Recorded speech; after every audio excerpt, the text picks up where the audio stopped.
Nothing heavy nor severe. Clouds will slowly move out on Friday, high of 64. We're back in the 70s and 80s this weekend. That's your forecast from Storm Team 12. I'm meteorologist Jake Dunn. The Jim Rome Show.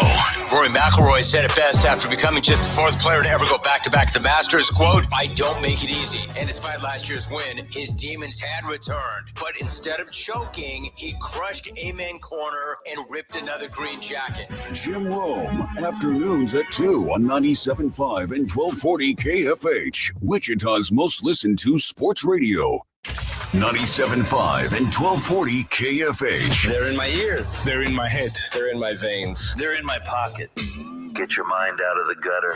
Download the Odyssey app and listen anywhere. Kansas Fan Headquarters, 97.5 and 1240 KFH Wichita, KNSS HD2 Clearwater, and Odyssey Sports Station. Hey, Wichita, it's Jacob Albrock. Stay right there for the latest breaking in sports talk. It's Sports Daily, coming up next, exclusively on 97.5 and 1240. Report. New England Patriots head coach Mike Vrabel reportedly was back at work Monday after missing day 3 of the NFL draft to be with his family. A weekend of, quote, counseling to work through an affair that allegedly had been going on for years. Light work, coach? And because folks have nothing better to do, internet sleuths have uncovered another nugget, a Spotify playlist Diana Rossini sent to Vrabel during a 4-game losing streak in 2022.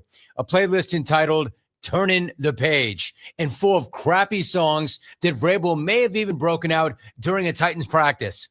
Are these two respected professionals or a couple of middle schoolers making each other mixtapes? Note to self, Diana, set all playlists to private because deleting them after the fact does no good. Now, hopefully this playlist is the end of this extremely sordid tale. Sure it's not. I'm Jim Rome. And remember, you can follow me on Instagram at Jim Rome. Jim Rome here. True story. I married the best person I've ever met, Janet. And not only that, but the best mother I know. So would it not stand to reason that I would get her the very best gift for Mother's Day? Aura Frames. What an absolutely amazing product. I love it so much. And more importantly, she does. Save on gifts that moms love at auraframes.com. For a limited time, get $25 off the Carver mat frame. That's the one we have. You have to use the code ROME, R-O-M-E. Support the show by mentioning the Jim Rome Show at checkout. Terms and conditions do apply. auraframes.com. The U.S. Treasury just released its official financial report for 2025. Buried in it is a startling admission. By its own numbers, it appears the U.S. government is insolvent. When governments go this deep in debt, they print money, raise taxes, or cut benefits, none of which can help protect you. That's why people move part of their savings into physical gold and silver. Call Monetary Gold at 877-NOW-GOLD for their complimentary gold and silver guide. That's 877-NOW-GOLD. Call Monetary Gold now at 877-NOW-GOLD. Do it before the next headline, not after. Performance may vary. You should always consult your financial and tax professional. Fuck him now. Really? I mean, is that going to be a thing now? You don't like it? Thanks, catchy. What are you looking at? Go. Now, from Wichita's most listened to sports radio, 97.5 and 1240 KFH, this is Sports Daily. Aloha, Mr. Hyde.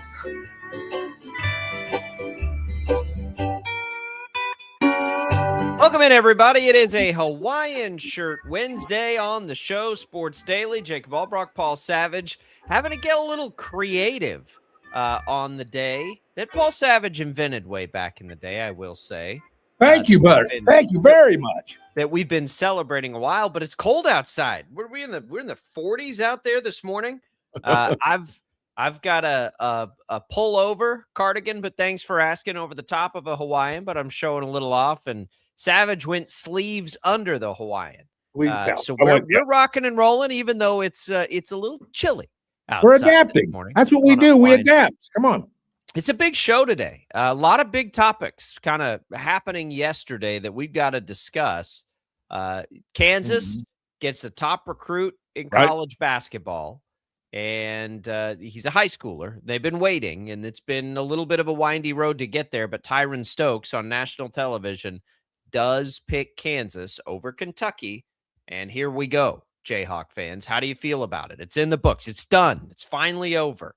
What does it look like for the rest of the roster? Is Kansas done? We'll have our KU insider, Shreyas Laddha, in the next hour to discuss that with us. What else can they do?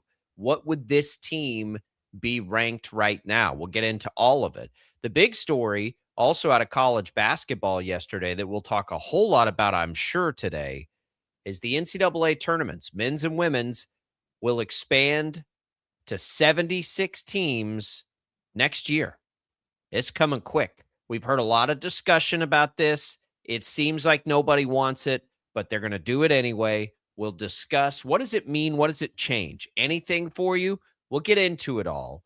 The Royals win in extra innings last night. Did you stay up late? I'll tell you, I made it to the 9th, and I was like, I'm just going to have to trust them. Oh, my Went to gosh. bed, wake up, see the news. Bobby Witt Jr. got the job done in the 10th, 3-1 home run. Royals extend the win streak to 4 games. We'll discuss that as well. Maybe some injury news to get into from the Royals game that could be troubling, but we'll have it all for you on the show today. It's all What's on Tap, brought to you by the Wichita Brewing Company, now featuring Caddy Snack, Wichita's golf beer. Caddy Snack Blonde Ale, refreshingly crushable, makes the perfect pairing from the first tee to the 19th hole, no matter the score. Caddy Snack reminds you to beer the ball. Wichita Brewing Company, pizza and beer made here. Paul, happy Hawaiian Shirt Wednesday. How are you? Well, same to you, my friend. Happy Hawaiian Shirt Wednesday. That's a good day to be alive when you can wear a Hawaiian shirt. And I encourage all of our listeners, anytime you want, it's never wrong to wear a Hawaiian shirt. So there you go. That's all I got to say. And by the way, what a show today. I'm sitting there thinking to myself, we've got so many topics, we may have to carry a couple of them over till tomorrow. But, you know, that the big one that you were talking about, and I know we're going to get into KU signing Stokes, and that's Tyran Stokes, yeah. Tyran Stokes. That's a big deal. I don't know that I thought that's how it was going to go. I thought Kentucky maybe was. It was odd. I will say it was odd that this thing dragged on. It's a money deal. One of my questions will be, and if you want to ask it in front of me, it would be fine. But one of my questions would be to our KU expert is, my question would be, how much money did that visit to Kentucky cost KU? Yeah. I know it cost money. I know it cost them money. Sure. Money went up. Money had to have gone up. I'm just sure of that. But anyway, that's an interesting question. It's funny, the way we recruit today is certainly different than the way you and I have grown up. There's no question about that. But what a show today. By the way, I could hardly get to the start of that game, and I had to go to bed. I'm just telling you, I had to go. Oakland and Kansas City, I wanted to see some of that. I knew I wouldn't see it. I wouldn't see it all. I wouldn't see it all. There's no way I would see it all. It was a little odd the way baseball goes these days for a 1-1 game to be taking as long as it was. I thought not a lot of offense in the game, but it wasn't a fast moving game. Well, but we got there. I left it. Like I said, I left it in regulation. And we got there anyway. So that was good. I knew it. I was like, man, I'd stay. If I knew it was going to end in the 10th, I'd have just gone ahead and stayed up. But once you get to extra innings, yeah, it's like, just go to the 14th. Once I go to the 10th, do I have to go to the 11th? So I was just like, nope, I'm drawing the line at regulation here in regular baseball, no extra innings. But the Royals get it done. First time since the 2014 ALDS, I believe, that they've had back-to-back game winners in extra innings. So they're starting to do some special type stuff there for Kansas City in a year where it's gotten off to a dreadful start. 4 wins in a row. They're making some noise, exciting fashion. They're finding the bats. Salvi also homered last night for Kansas City. The injury I mentioned, we'll go ahead because we got so much college basketball to talk about. Vinny Pasquantino left the game with back tightness, which is a little worrisome. It's an injury he's dealt with in the past. He said after the game he just couldn't get it loose, getting treatment this morning. Hopefully that doesn't require a stay on the IL. Thankfully, as you watch the Royals, they've got a young guy like Carter Jensen who can get into the rotation, at least if there is any missed time. But, they get the win, Paul, and they're starting to do it. It's these kinds of wins, right? It's the kinds of wins that are giving you kind of that look like, well, remember, this group did go and win whatever it was, 16 out of 18, 18 out of 20 last year. Okay, 4 in a row. They played really poorly for most of April. Now they're playing well. What could that mean? We'll see. But it's sure good to see him get the win. And I got bad news for you, Paul. What? We're going to stay up late again tonight. Oh, brother. And you're going I'm to not- stay up again on Thursday. No, I can't do it, man. I just can't do it. On Friday I and gotta get Saturday. up too early for this thing. It's your fault. I know. Well, it's partially my fault. I don't know if that's totally true. It's somebody's fault, but here we It are. is. There you go. Paul, Yes. we're going to get into this on the other side. 76 teams. Are you having the hemorrhage on this? I assume that you're having. No, as a matter of fact, I'm sort of agreeing with it. Okay. And there was a comment made in one of the articles I read about this that, this is all about involving more kids and getting more kids the experience of playing in the big dance, and what a great experience it is. And you want to know something, Jacob? I'm buying that. If we can get that experience for more youngsters who have, through a lifetime of effort and work, put in to hone a skill that would get them to a college basketball team, why not?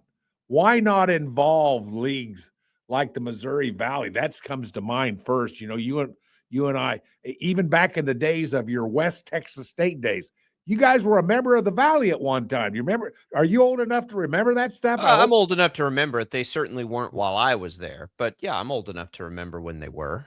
Yeah. So I mean, there's leagues like that, and there's leagues like the Big West, and they come to mind, and so I'm all for it. It's not the reason they're doing it, of course, but it is a nice side effect. I will tell you, I would bet if we put a poll up and got, a legitimate vote from every listener of this program, I would bet at least 90% of those people would say this is stupid. We don't need it. They're ruining college basketball. That's what I would guess the number is. Well, I'm surprised to hear you say that a little bit. I am not necessarily for it, but I don't think it's going to affect much. I'll tell you why on the other side. I'm surprised to hear that you're rubber stamping it. The powers that be, I mean, Brett Yormark's been talking about this for a long time. They see something, and I think it's pretty easy to see what they see. The question is, does it change anything for the way we take in one of our nation's great events? We'll talk about that. We'll talk about the news of the day on it. We will get into Tyran Stokes and KU. We'll have our KU Insider Shreyas Laddha coming up. More on the Royals and other topics around the sports world. Happy Hawaiian Shirt Wednesday, everybody. We're coming right back.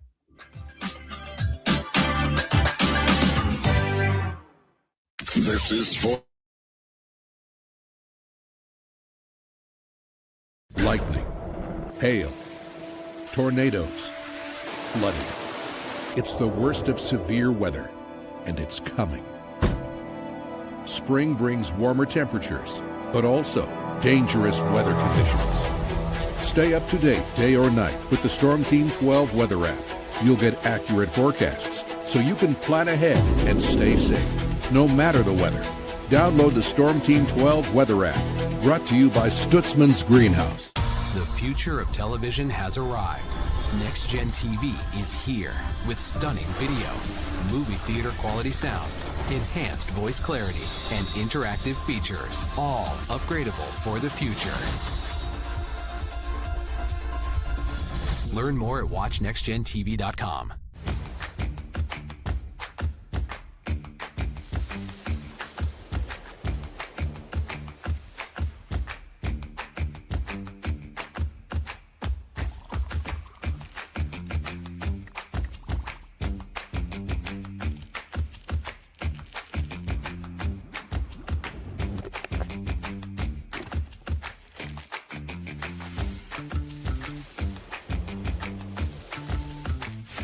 The canvas of our imagination. They tell a story. Clouds affect the events of your day.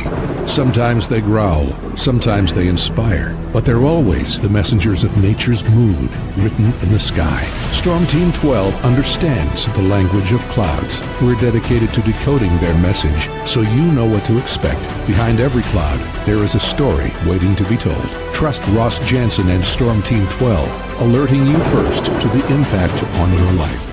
We are are following a breaking update. Every day, all day, stream the stories that have you talking near and far. Whoever is behind the wheel of this bus is not stopping. From hundreds of local reporters and meteorologists spanning the country. Chaos here this morning at the UW campus. Search LNL for the all-new Local News Live streaming app. Odyssey is one of the most influential audio and entertainment brands in the nation. You already know Odyssey's iconic local radio brands in Wichita. But did you know Odyssey has the country's best collection of music, news, and sports brands? Odyssey is also a premium podcast creator, major event producer, and digital innovator. Odyssey brings people together across the country and right here in Wichita. Odyssey also delivers meaningful radio and digital audio results. Find out our story and impact at odysseyinc.com/Wichita. Make yourself known now. 83101 in traffic pursuit. Oh my God, here. Investigate TV Plus begins with real people. We investigate stories that impact you and inspire change every day. Something is broken. Real problems. Why are they hiding it? And real solutions. My daughter was dying in front of me. What was your reaction when he said that? Investigate TV Plus, weekdays at 3:30 p.m. on KWCH. Sometimes people tell us, I don't get it, it's just tea. But let me tell you, we are so much more than just tea. With 20+ flavors of sweet and unsweet iced tea, the possibilities are endless. Come on in and try them all for free to find your favorite or get us on the go for your busy lifestyle. And don't miss happy hour every day. So the next time someone tells you it's just tea, tell them to come by and find out why we say, drink tea, be happy. Jim Rome here, lighting up your afternoons on The Jim Rome Show. Catch me starting at 2 on Wichita's #1 sports radio, Kansas Fan Headquarters, 97.5 and 1240 KFH.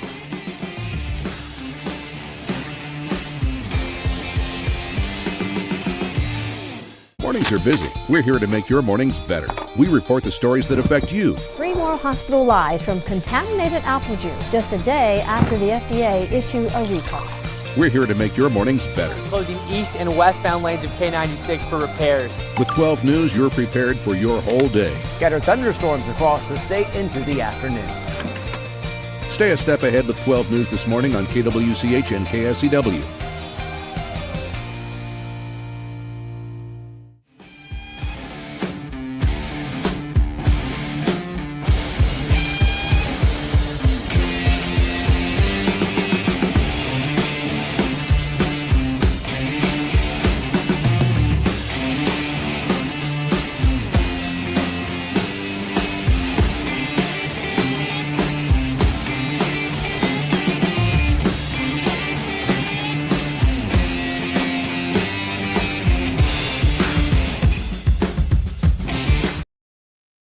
Do this thing.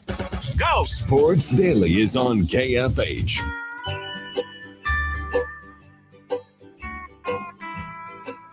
Longhopper Lawn and Tree Care celebrating 60 years in Wichita, providing expert lawn care for a healthy lawn, tree and shrub care, and bed weed control since 1966. Longhopper Lawn and Tree Care. Glad to be back with you here on a Hawaiian Shirt Wednesday. We're just gonna power right through this chilly weather here this morning and yesterday morning. A little bit of a slap in the face in the morning if you go out. Maybe take the dog out in the morning before you head into work. A little chilly out there. Glad to have you here with us, though. Big story yesterday. It seemed inevitable, maybe not quite this quickly, though. Next year, both the men's and women's NCAA tournaments expected to expand to 76 teams. That's according to everybody is reporting this. Formal announcement expected in May. They have to go through all the committees and officially do all that kind of stuff, but it sure sounds like it's a done deal. This has been discussed for a long, long time. We know the conference commissioners have pushed for this. I think, the NCAA president has championed this for what you were talking about a little bit, Paul. More access. We'll get into the details of how this will look, but listen, we can all talk about. I don't think you're wrong, Paul. It will provide more access, and for that, I don't ever have a problem with that. That's not the reason. That's not the reason we're doing this. We're not doing that we're not doing this for that reason. We're doing this because it will make more money. And let me say this. It's reasonable to do something because it makes more money, especially now when players are getting paid, schools are being, asked to provide more resources than they ever have before. If here is this mechanism to generate more money to help do some of those things, then any business in the world would explore the ideas of doing that. Now, I know that the NCAA is not technically considered a business, but if you don't think college athletics is a business, I've got some oceanfront property out in the desert that you should take a look at. It is, of course, it's about business. Of course, it's about the money. Of course, it's all of those things. The danger when you do any of this is, does it take away from the product? The reason the NCAA tournament is so successful is because people consume the product. We love the product. And there are a lot of people angry that this is happening. They think it's going to ruin this. I totally understand that. But I go back to what we talked about with college football playoff expansion. Really, any expansion talk we have, you have to sit back and think, has expansion ever negatively impacted that for me? Now, I would say that the NBA has too much playoffs. Do I think that that means the fans of those teams are not consuming those games? No, we're about to see an 8-1 in the NBA playoffs.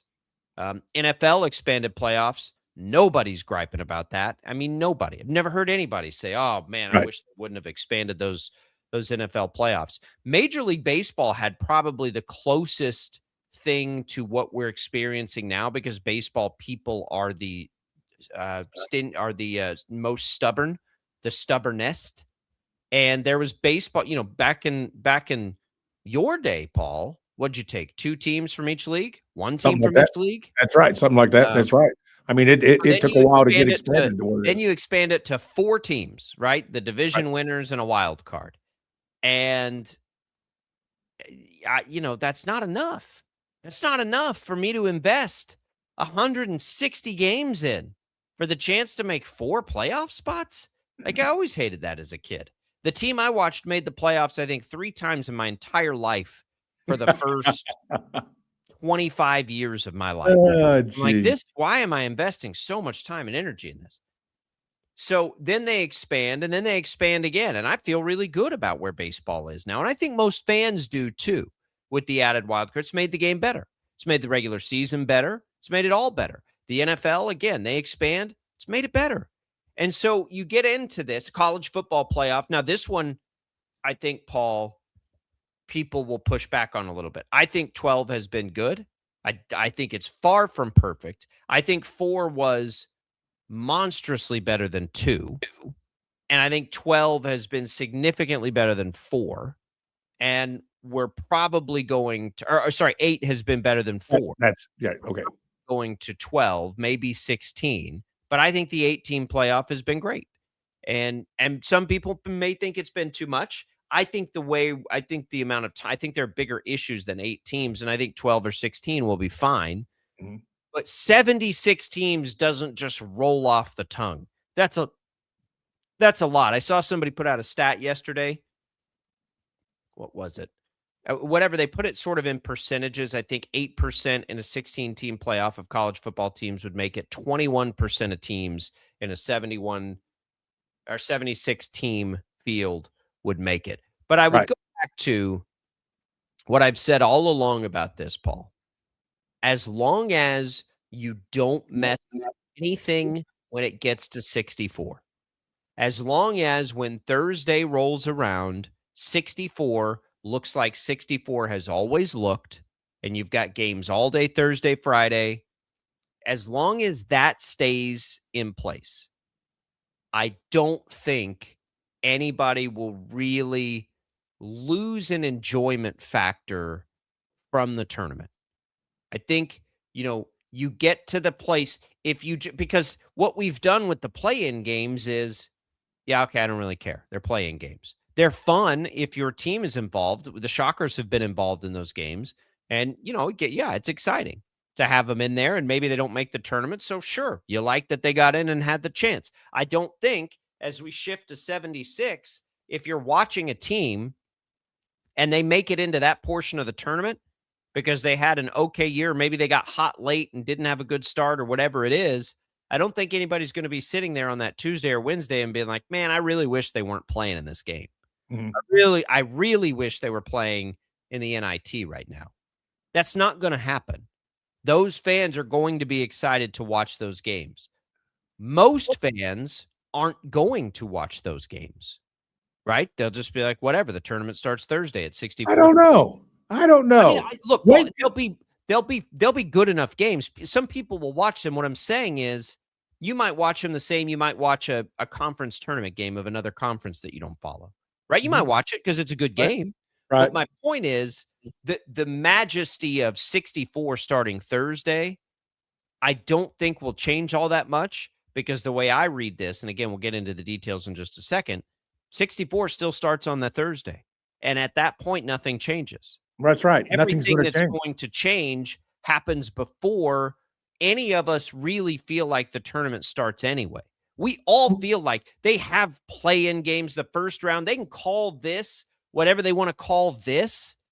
But for America, the tournament starts Thursday at 64 teams, no matter what you do before. Maybe a few more teams will change when America says, hey, the tournament has started. Could be. How about that? And listen, what are we talking about?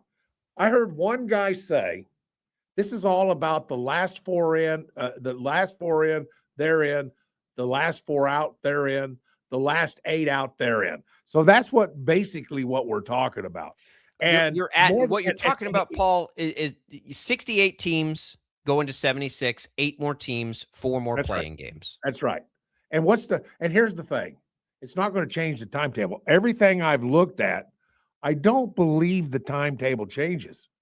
So maybe a few more extra games that will bring attention to the tournament. Have you ever thought of that? Maybe more people are going to say, wow, look at some of these games. Some of these look like they're very interesting games. And it's really hard to make a case with those 8 teams that somehow they don't belong. Boy, if they don't belong, it's an eyelash that they don't belong. But they do belong. Many of them do belong. And just by fate or by luck or maybe happenstance on an injury here or there, their cause and effect would be that maybe they're not playing as well down the stretch, but that doesn't mean you don't play well going into the tournament. And here's all it's going to take, Jacob, for this thing to be accepted and looked at and says, yes, this is worthwhile. All we got to do is get one of those playing teams at some point to beat a number 1. That's all we got to do. Once we get that, which we have not had yet, because it's rare that a 16 beats a 1, whether it's a playoff, and it's never happened with a play-in team.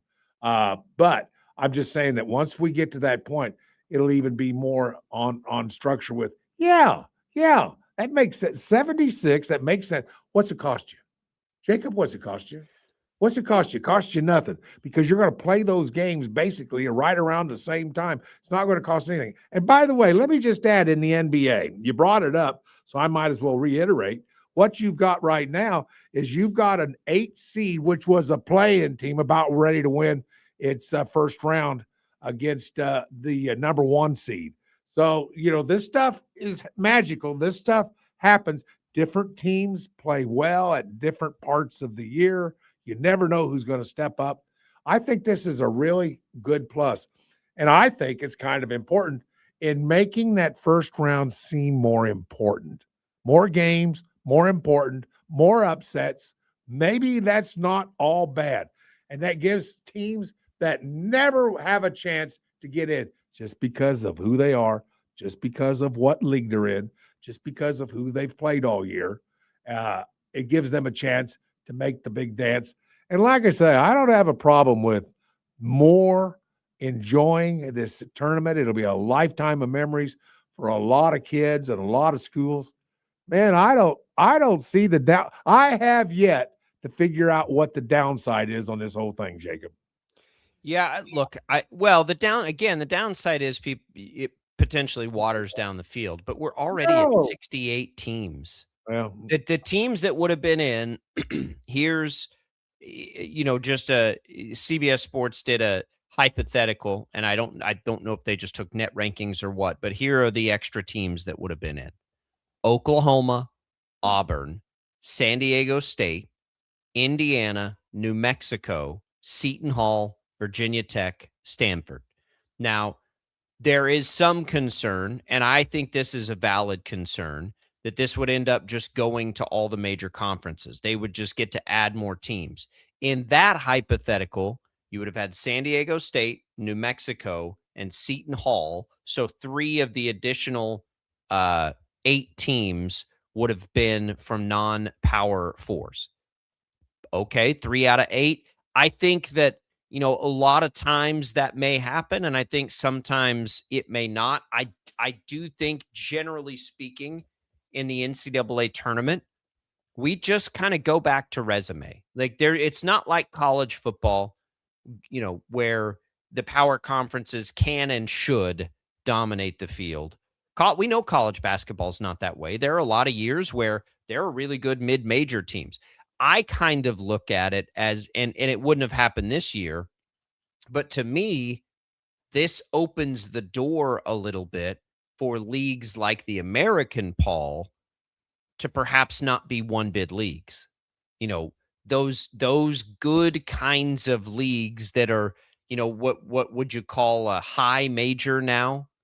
I think it opens the door a little bit more for those leagues. It's not opening the door for the Horizon League. Like, that's not where it's at. So, yeah, I do think the majority of the teams will come from power conferences, but it can't be all of them.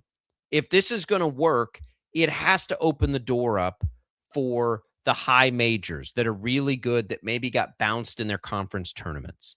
Like, I think that is a potential positive that could come from this. You get more of those high quality, good teams that played in a weak league that didn't get a chance to get in because they maybe stumbled in their conference tournament. South Florida would have been an example of that. Let's say South Florida got bounced in the American Athletic Conference tournament. That ended up being a really good team. I think this would open up the door for them to get in. Wichita State would have fit the mold a little bit. Tulsa a little bit more last year, of teams where you're like, man, those are pretty good teams. Be cool if they had a shot to go play. I assume those would be teams that would slot into this first 12. Now, CBS Sports does explain this, and I have had trouble with this. I need to see a bracket. Because I cannot visualize yet how this looks on paper. And again, what I need for this to be a non-issue when push comes to shove, Paul, is on a piece of paper, or when I'm looking at a bracket on a screen and I'm Joe Lunchbox and I just want to fill out a bracket and I just want to have fun with it that way. I need that on Thursday to be a 64-team bracket that's 16 versus 1 and looks like it's looked forever, for a long time. We got to get it to that point. Now, this is where I get confused. CBS Sports, in its telling of this, says that it will look different. Here's exactly what they say. The move will create 8 additional at-large bids, all of them to worse teams per the cut line standard than those that have qualified for every previous NCAA tournament. Sources tell them that the NCAA will be adopting an expanded model for its opening round games that matches what it had been doing with the first 4. The move to 76 means 52 teams auto slot into the main bracket, with the first round starting Thursday and Friday. The 24 leftover teams would fill up 12 game slots for that Tuesday and Wednesday immediately following Selection Sunday. So it's saying that this is going to look different, but I still read that the same way. I don't care how many teams auto slot. Okay, so 52 teams auto slot in. 24 remaining teams, divide that by 4 regions, right? 6. You'll have, 6 per region. So 12 games, right? Divided by 4, 3 games per region. To me, just become basically play-in games to make it in. Okay. And the that's problem fine. with that is what? So in one region, your 16, your 15, and your 11 maybe are made up of teams that had to play a play-in game. But again, if that's all that means, and then on Thursday, it looks the same as it always has, I really don't think this will impact most of America. I don't. Is that not what we've been talking about? Because now you got me a million different ways. You can think of this entry tournament just like if this is, and I get it because I don't think this is necessary. Let me just say, I don't know. I don't think expansion was necessary. I don't even think I like it. In fact, I don't like it, but I understand it. And I don't think it's as big a deal as we want to, like, as will be the popular internet opinion of college basketball is ruined. I don't think it's going to matter to most of us, Paul, because 64 should, if they screw that up, then we're having a different conversation. But I'm pretty sure 64 is going to look like 64 has always looked. How many people do you think even know or care that it's a 68 team tournament, not a 64 team tournament? Well, I think a lot. That's what I think. I think a lot of them. Right. Well, we're going to continue this into the next hour. It's a big topic. It's a big story. We want to hear from you, by the way. 869-1240. Let us know what you think on the video streams. And the take can't just be, well, they're doing it for the money. We know they're doing it for the money. Of course they're doing it for the money. Everybody in the world knows they're doing it for the money. That's stating the obvious. But what do you think? What are the reasons you think this will fail or succeed? Let us know. We're coming back on a Hawaiian Shirt Wednesday, everybody. This is Sport. Lightning, hail, tornadoes, flooding. It's the worst of severe weather, and it's coming. Spring brings warmer temperatures, but also dangerous weather conditions. Stay up to date day or night with the Storm Team 12 weather app. You'll get accurate forecasts, so you can plan ahead and stay safe, no matter the weather.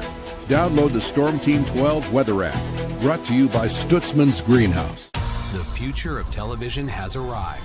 Next Gen TV is here with stunning video, movie theater quality sound, enhanced voice clarity, and interactive features, all upgradable for the future. Learn more at watchnextgentv.com.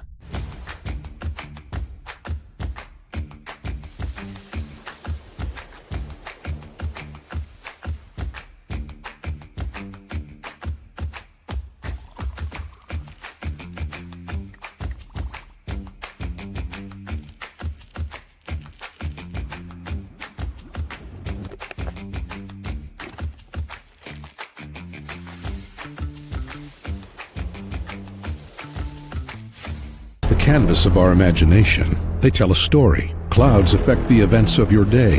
Sometimes they growl, sometimes they inspire, but they're always the messengers of nature's mood written in the sky. Storm Team 12 understands the language of clouds. We're dedicated to decoding their message so you know what to expect. Behind every cloud, there is a story waiting to be told. Trust Ross Jansen and Storm Team 12, alerting you first to the impact on your life.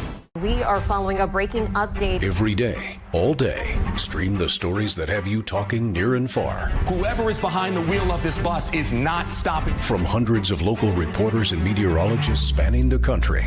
Chaos here this morning at the UW campus. Search LNL for the all-new Local News Live streaming app.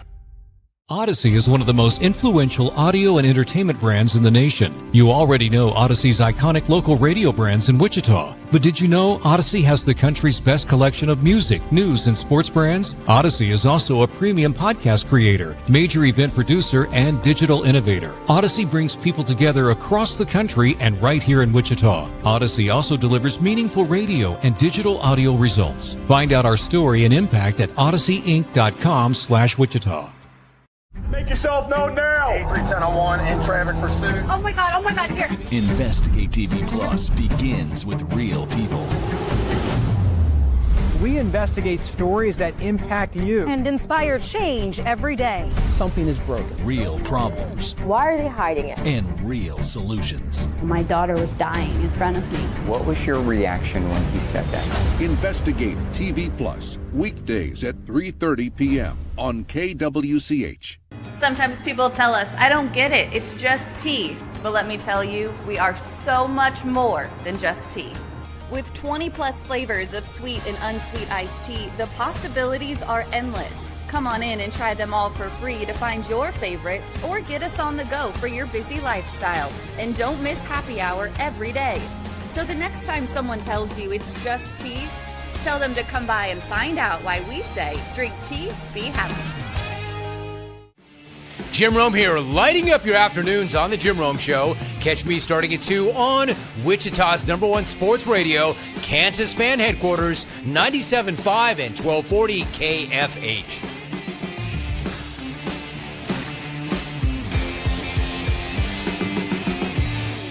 Mornings are busy. We're here to make your mornings better. We report the stories that affect you. 3 more hospitalized from contaminated apple juice just a day after the FDA issued a recall. We're here to make your mornings better. Closing east and westbound lanes of K96 for repairs. With 12 News, you're prepared for your whole day. Scattered thunderstorms across the state into the afternoon.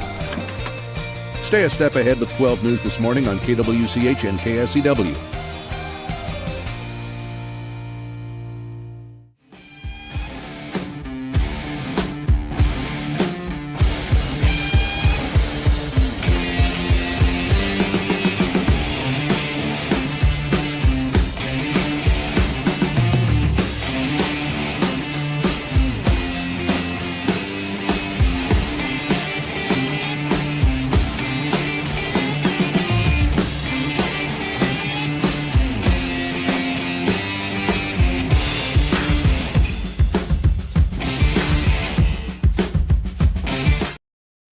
Time to get busy. This is Sports Daily on KFH.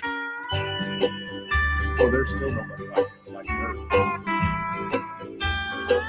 Welcome back in, everybody. It is Sports Daily. A little tired this morning from some late Royals baseball, but we're getting through it. We're rocking and rolling. Our Prairie Fire Coffee's helping us out. Yeah, giving boy. us the energy we need, and it's a big sports day. One of the big topics, 76 teams. NCAA tournament expansion is coming. It is a topic the country is united behind in its hatred, basically. And I get it. I don't want this either. I just don't think it's going to change very much for us. And at the end of the day, to Paul's point, it will open the door and some opportunities for teams maybe that wouldn't get in to have that special moment. So what's the harm? Right? Well, what's it hurt? There's potential harm. Let's go to the phone lines. 869-1240 is the KFH hotline. You can also comment to us, by the way, Facebook, YouTube, X.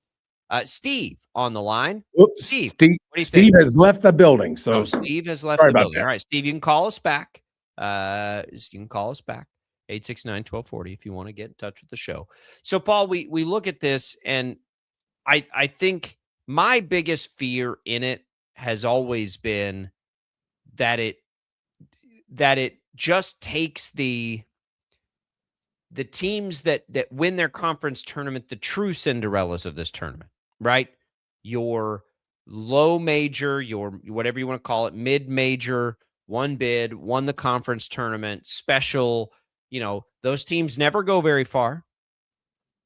And I'm afraid they're just going to get squeezed now into this, whatever you want to call, opening round thing. That seems like they get ripped off a little bit to me. I would rather see this go to, oh my goodness, I would rather see your 10s, your 9s, your 11s, maybe even, I don't want to see those teams that, they get that true special March Madness moment to go into the field of 64, just get shoved into this other field like we see now a little bit with the first four, right? Now, there are going to be teams in there that have really bad resumes that got lucky or whatever. You can put them in. That's fine. But I'm afraid of where this will go. I'm afraid over time, you're just going to see this be a collection of 16s versus 16s, 15s versus 15s, 14s versus 14s, and then we all move on with our lives. And nobody watches those because nobody watches the first four now anyway, unless your team is directly involved.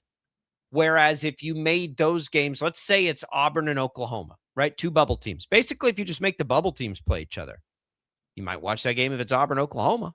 Well, let me ask you a question, if you don't mind. Just this is just a question that has popped into my head, and that is, if your scenario that nobody has interest in these teams, why is the first and the second day of the tournament? Because they might get the upset. So popular. Because they might get the upset, Paul. People take days off from work. We love those teams, but we love those teams because they have a chance to take down one of the juggernauts. Then we don't why love those teams when they play each other. Why don't you watch the Horizon League Conference Tournament? Well, that's because I'm watching the Big 12, probably. That's because why. you don't like the reason we love 16s and 15s and 14s is because they're taking a shot at the upset, right? The Cinderella. If they were playing each other, do you watch the first four? Did you watch Prairie View A&M take down whoever it was in the 16 versus 16 first round game in Dayton? Don't lie, Paul. You're on a lie detector. I sure didn't.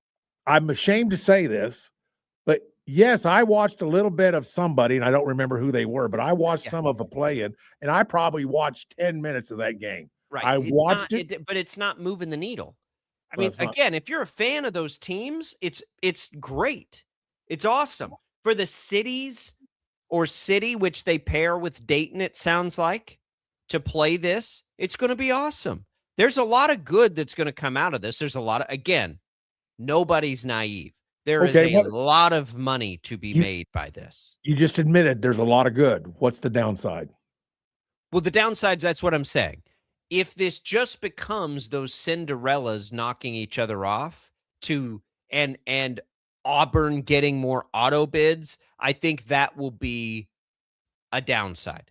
Because I do think on Thursday and Friday, the general public, even though it almost never happens, wants to see 16. Nothing is more exciting than when 16s or 15s win against ones or twos, not against each other, right? And so what I fear a little bit is, and I'd only fear this a little bit, we have to see how this works, because right now it's about half and half with the first four.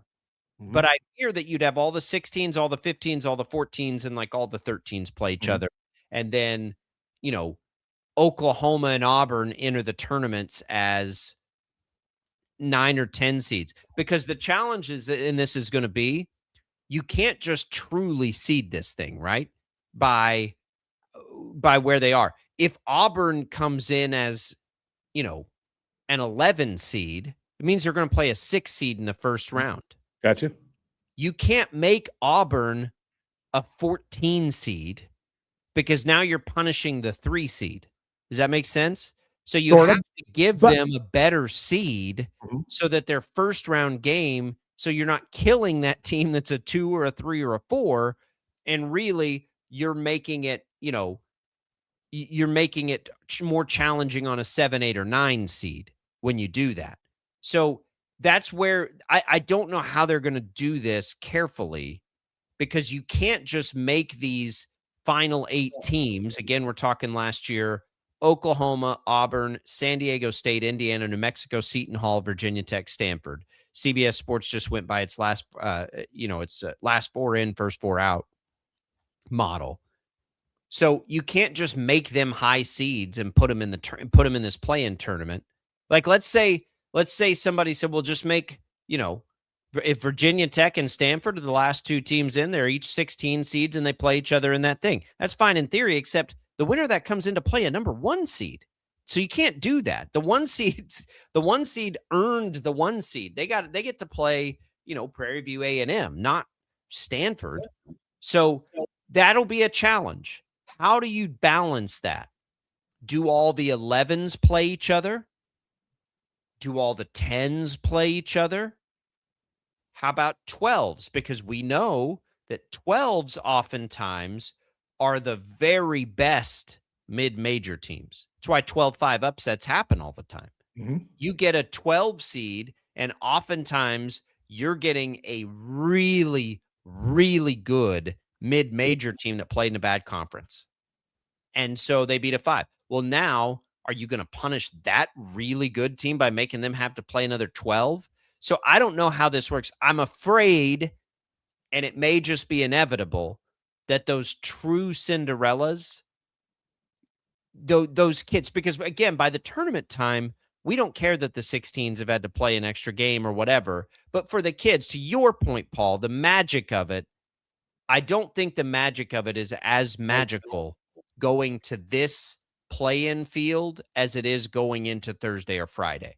And probably when they expand this, half of those magical type teams are going to get eliminated before they ever get to Thursday or Friday. Right. And we're going to live as the public, as the viewing public. We're going to live for Prairie View A&M beating Auburn. And that maybe it probably won't happen 9 out of 10 times, but the public will 99 out of 100 times. But the one time it does. But oh my, won't it be spectacular?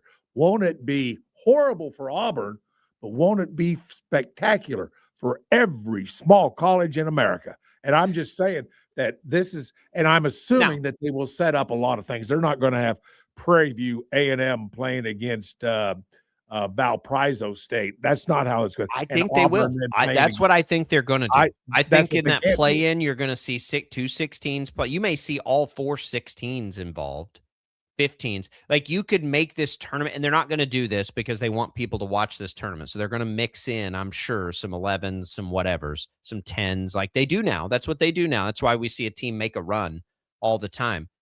Devil's advocate to what I just said was my fear, Paul, is, some of these kids who who got this special moment to make it to Thursday or Friday now have to play a game to get there.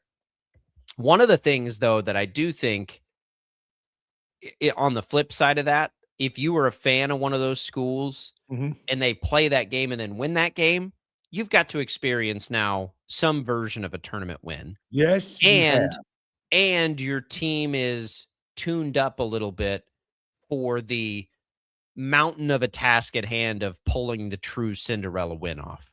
And we do know over history, like if you can win those play-in games, it does give you some momentum going into the first weekend. It definitely does. We see it every year, right? We see it every single year. No question. So there are two sides to that, and it's probably okay that happens.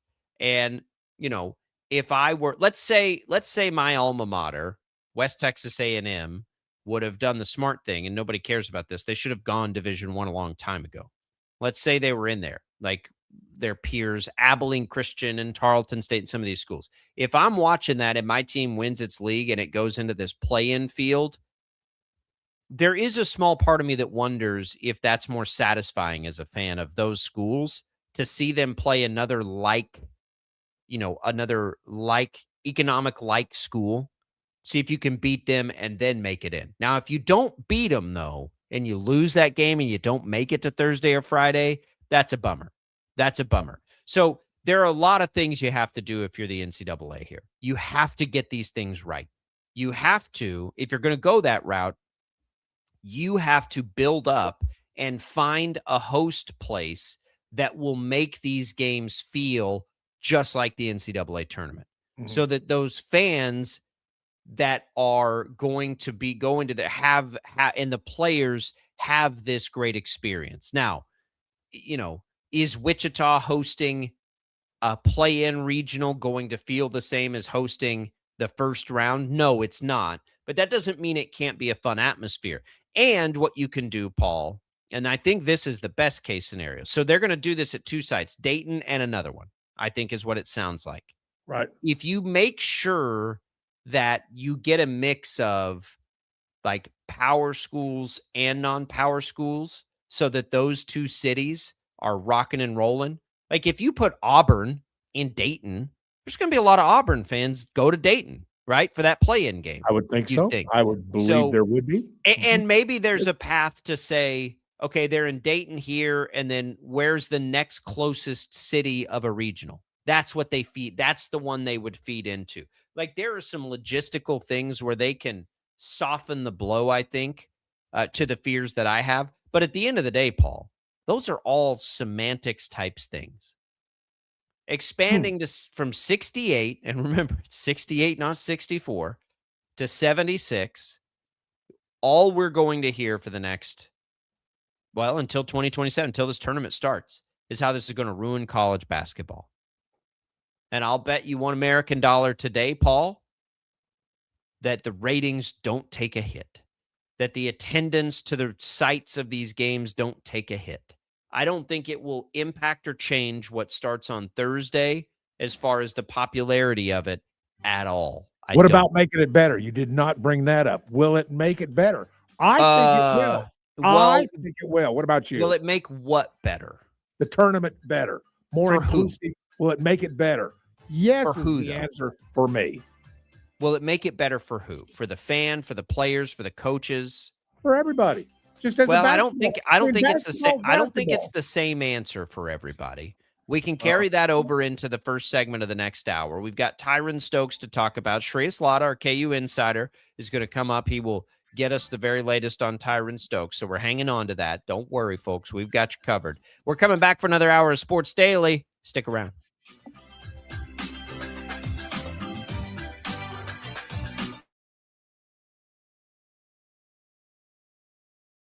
Lightning, hail, tornadoes, flooding.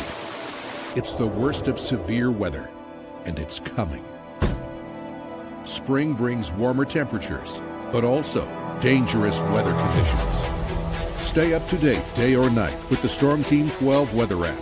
You'll get accurate forecasts, so you can plan ahead and stay safe, no matter the weather. Download the Storm Team 12 weather app, brought to you by Stutzman's Greenhouse. The future of television has arrived. Next Gen TV is here with stunning video, movie theater quality sound, enhanced voice clarity, and interactive features, all upgradable for the future. Learn more at watchnextgentv.com.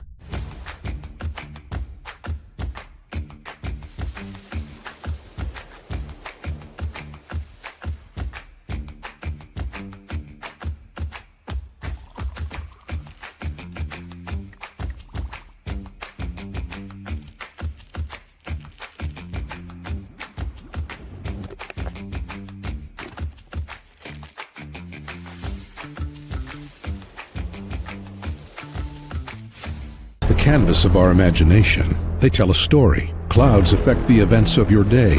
Sometimes they growl, sometimes they inspire, but they're always the messengers of nature's mood written in the sky. Storm Team 12 understands the language of clouds. We're dedicated to decoding their message so you know what to expect. Behind every cloud, there is a story waiting to be told. Trust Ross Jansen and Storm Team 12, alerting you first to the impact on your life.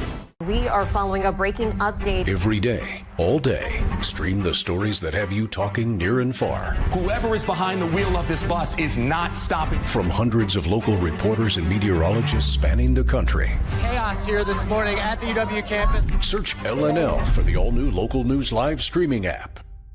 Odyssey is one of the most influential audio and entertainment brands in the nation. You already know Odyssey's iconic local radio brands in Wichita. But did you know Odyssey has the country's best collection of music, news, and sports brands? Odyssey is also a premium podcast creator, major event producer, and digital innovator. Odyssey brings people together across the country and right here in Wichita. Odyssey also delivers meaningful radio and digital audio results. Find out our story and impact at odysseyinc.com/Wichita.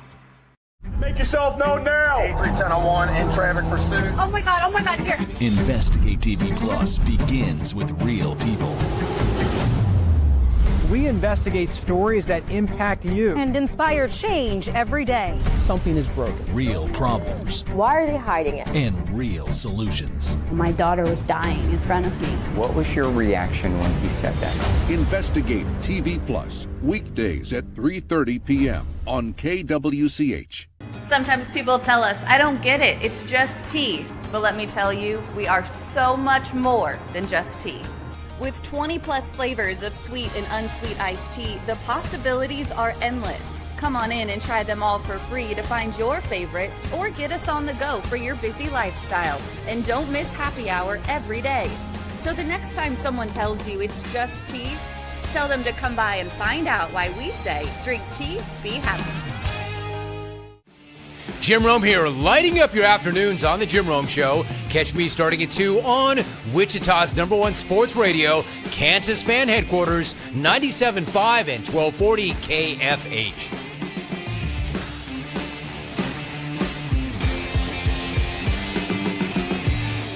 Mornings are busy. We're here to make your mornings better. We report the stories that affect you. 3 more hospital lies from contaminated apple juice just a day after the FDA issued a recall. We're here to make your mornings better. Closing east and westbound lanes of K96 for repairs. With 12 News, you're prepared for your whole day. Scattered thunderstorms across the state into the afternoon. Stay a step ahead with 12 News this morning on KWCH and KSCW.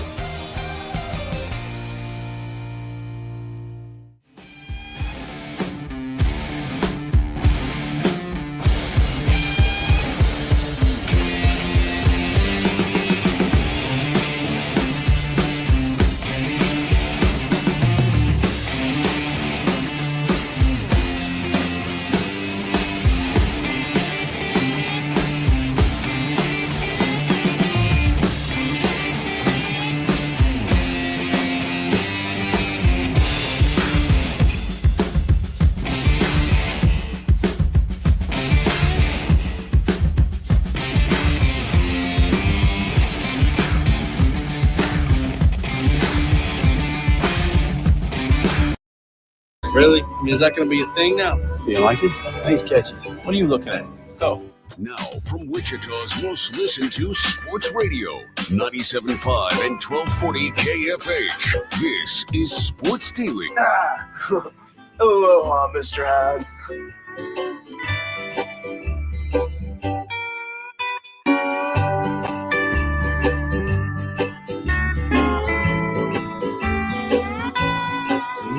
Yeah, listen to that Hawaiian music.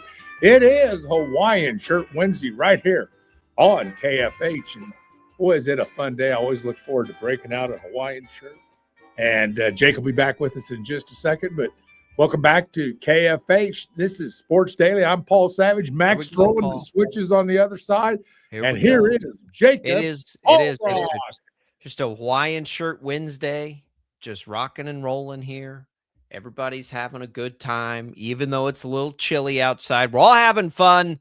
Yeah. Having fun learning that the NCAA tournament's expanding to 76. My guess is most people would say, no, they are not. Most people are unhappy about this. I'm not sure about that, Jacob. I'm not sure. I'm reading the room, and I'm telling you, most people's immediate reaction, and there's some tongue-in-cheek with it, is college basketball's ruined. They're ruining it. We'll continue that discussion. We've got the Royals on a walk-off. Well, not walk-off, but an extra innings win last night. Correct. We've got Tyran Stokes committing to KU finally. Shreyas Laddha, our KU insider, is going to join us to help us with that. It's all What's on Tap, brought to you by the Wichita Brewing Company, where it's patio season. Have a brew with a view on Delano's rooftop deck. Enjoy happy hour on WBC East patio, or grab a pizza outside shielded from the setting sun at WBC West. When you think patio, think Wichita Brewing Company. Pizza and beer made here. All right, Paul, you asked me what before the break. Let's reset that on the turn. Please do. You asked who loses in this, right? Okay. Is that what you asked me? Well, here's the thing. What is the downside? We'll get you whatever the situation is, we'll get used to it. Now, you say that there won't be any excitement. I'm saying no. That's not what I mean. That's not what I mean. I'm saying there's not really excitement right now for 68 over 64. Right. Nobody really cares about. Listen, nobody cares. I should rephrase this. Let me rephrase this, please. Because I shouldn't say it as nobody cares about the first four. That's not true. All right. College basketball junkies enjoy it. The fans of those teams care a great deal. Thank you. They do. Right? They do. The general public, though, when I see people make statements like, this is ruining college basketball, this will ruin college basketball, it's over, why are you doing this? Those are the people I'm talking about. The people that on Thursday, you set your watch to it, and you're just going to watch basketball all day. The vast majority of us, and the reason we love the NCAA tournament, because we get to fill out brackets, because you get to do all the fun things that come along with it. That's what I'm talking about. I don't think the experience is going to change for you if you fit into that 90% of America mold. I think if you're probably more like us, who watch gobs and gobs and gobs of college basketball, right? Gobs of who every night we're watching it. I think this. I'm gonna reserve the right to see it because I'm not sure what it does for us. Mm-hmm. Does it water down the regular season, as some would say? I do not think it does at all. I think that is a fallacy in playoff expansion. I don't think expanding a college football playoff waters down our experience as fans. Let me say it that way. I have just as much intensity watching a college football game now in an 8-team playoff as I did when it was a 2-team playoff. I'm watching it because I love the teams that are playing. So I don't think it changed. I'm going to reserve the right on that because all it really means is that a team like Auburn gets in. Does a team like Auburn getting in change anything for you as a, person that lives in Kansas and watches the Big 12? Not really. Did they earn it? Not as much as they used to have earned it. And that's a fact now. And that's fine, right? That is an absolute stone cold fact that the teams that will make it into this did not earn it the same way as the teams that came before them. They will have worse revenue. By definition, they will, right? There's more teams in the field. And so, again, I'm okay with that because I think for those, and this is the reason they're doing it. It's very, very crystal clear why you do this. You do it because it's going to make more money. You do it because these schools now paying players and everything else, they need to generate the revenue to be able to do the things that they're trying to do. If Wichita State, Paul, is able to make it in this field, and I think Wichita State's the perfect school to use as an example here. If Wichita State makes it into this field, how much better for the program would that be than going to the NIT? And I mean better for the program in terms of resources, in terms of tickets sold, in terms of the kinds of players that they can bring in and potentially get at Wichita State. Mm-hmm. How much better is making this play-in tournament than making the NIT? Because I would tell you, significantly better. What would you say to that? I would say that's exactly right. Although, if you were to say, would you rather have a bid to the NCAA as a play-in with 76 teams? Yep. Or would you rather go to the NIT and know that you would win it, that you will win the NIT? It's always a fun. And I think that answer is so easy. You'd rather make the NCAA tournament. I think a lot of people, I think that's right. There's something special about the tournament. There's something special about being the part, which is part of the reason, Jacob, why we're talking about expanding it for these other teams. And that's why we're doing it. See, you see downside. I see no downside. No, I'm not, Paul, I don't see downside. Again, let me make this clear to everybody listening. Please. Okay. I don't think we need to do this. I would say if you gave me a vote on this, I would vote no. Okay. However, I don't see a downside. So I totally get it. Okay. Like I don't think Fair there's enough. much of a downside here, and that's why they're doing it, because there's just so little risk involved here. Yeah, very little risk, and when you get right down to it, the money that would be involved getting these teams here, all that kind of stuff. I mean, it's there's no downside financially. There's not corporate partnerships. There's going to be a great host city somewhere. It's gonna be unbelievable. The downside is the only downside potentially is that people stop watching the tournament in the numbers that they watch the tournament. That's the risk, if you want to call it risk. I just don't much of a downside. I mean, I this guess is what I've been right, and happen. I am very surprised today that we share a brain on this, but that's what I've been saying since this talk began. I don't believe that will come to pass. I think that people will consume 64 the same way they've always consumed 64. And I think this is just in the NCAA's eyes, and the reason you hear very smart people who are generally these conference commissioners are very smart and all these things is because it's icing on the cake here, right? It's just icing on the cake. Nothing about the cake changed. The cake is the same. Yep. Now we just have icing on top, which is Well, a couple added teams, a little more added, well, probably a lot more added revenue if we're being perfectly honest. A lot more added revenue. We're in a revenue crunch across college athletics. What if I told you this? What if you're a detractor and I told you the money earned through this could potentially help save the swim team? I don't think you'll have anybody arguing with that, would you? But that's sort of the reality. That's kind of what we're dealing with. These are the cash cow programs. The one of the great dangers across college athletics that we all, I think, recognize with NIL is the risk to the non-revenue sports, right? Right. And it's unavoidable. But what if, this adds a little more money to the pool for the schools to be able to support the non-revenue sports? Because guess what? The basketball and football have always been keeping the non-revenue sports alive. Yeah. So maybe this little bit extra money helps there. Maybe it just ends up going to, Tyran Stokes, but maybe it also can help the softball team. Well, and that's the ideal situation, is that it does have, and when we talk about, like at the University of Kansas, well, we get it. It's not that important. But you take 99% of the colleges in this country that play basketball, and there are a lot of them. These teams can use the help. It's not a moneymaker at, let's say pick a Belmont. I imagine they're not getting rich on basketball there, or many of the other. Sure they are. That's the only thing getting them rich at Belmont. Well, okay, Belmont's not a good example, and they have been good lately. But okay, then let's just go back to our old buddy, Prairie View A&M. They're not getting rich off of basketball at Prairie View A&M. And so if we use that as a reason, I think it's a darn good reason to say why we need to do this. But as we've been doing this for the last 30 minutes, Jacob, I've seen you come around.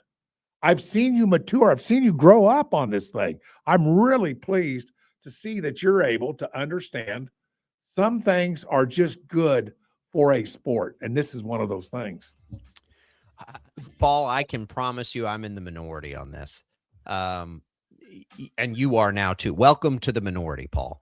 We're a couple of guys. It's 40 degrees outside. We're wearing Hawaiian shirts on a Wednesday morning. Yeah. Maybe we are used to living in the minority. Yeah, we're not that bright, are we, Jacob? That's the problem. I'm not that bright. But I'm telling you, the vast majority of people hate this idea. For those people, I would say, let's all have a little patience. I don't think what we really, truly love about March Madness will change all that much. When we come back, the Royals get a win last night. Tyran Stokes signs with KU. A lot of little things to get to. We've got Shreyas Laddha coming up later this hour as well. It's a fun Wednesday here on Sports Daily. Stick around.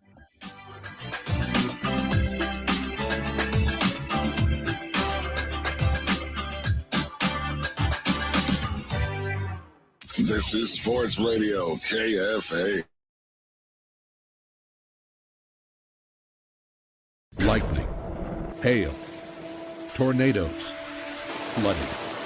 It's the worst of severe weather, and it's coming. Spring brings warmer temperatures, but also dangerous weather conditions. Stay up to date day or night with the Storm Team 12 weather app.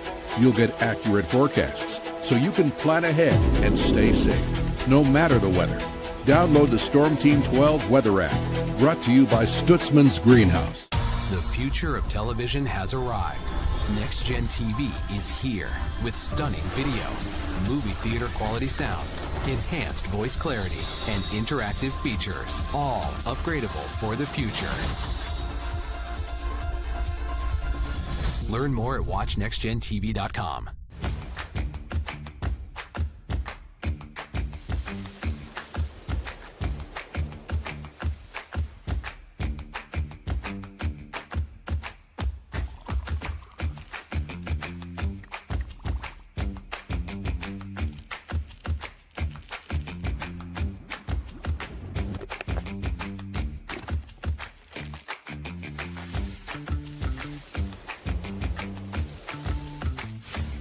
canvas of our imagination. They tell a story. Clouds affect the events of your day. Sometimes they growl, sometimes they inspire, but they're always the messengers of nature's mood, written in the sky. Storm Team 12 understands the language of clouds. We're dedicated to decoding their message so you know what to expect. Behind every cloud, there is a story waiting to be told. Trust Ross Jansen and Storm Team 12, alerting you first to the impact on your life. We are following a breaking update. Every day, all day, stream the stories that have you talking near and far. Whoever is behind the wheel of this bus is not stopping. From hundreds of local reporters and meteorologists spanning the country. Chaos here this morning at the UW campus. Search LNL for the all-new Local News Live streaming app.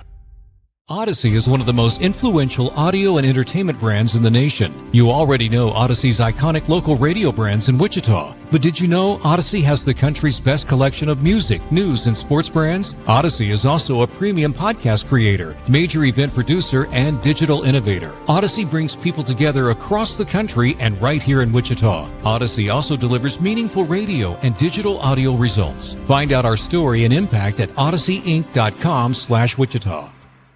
Make yourself known now. 83-10-01 in traffic pursuit. Oh my God, here. Investigate TV Plus begins with real people.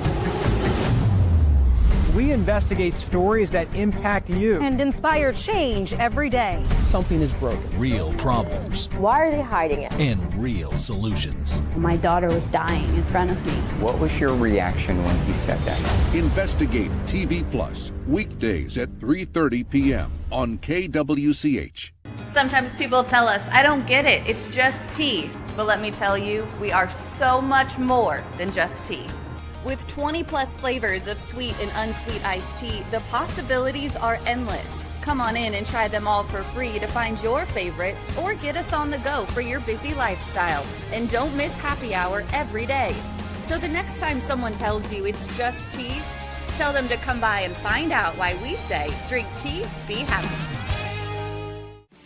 Jim Rome here, lighting up your afternoons on The Jim Rome Show. Catch me starting at 2 on Wichita's #1 sports radio, Kansas Fan Headquarters, 97.5 and 1240 KFH.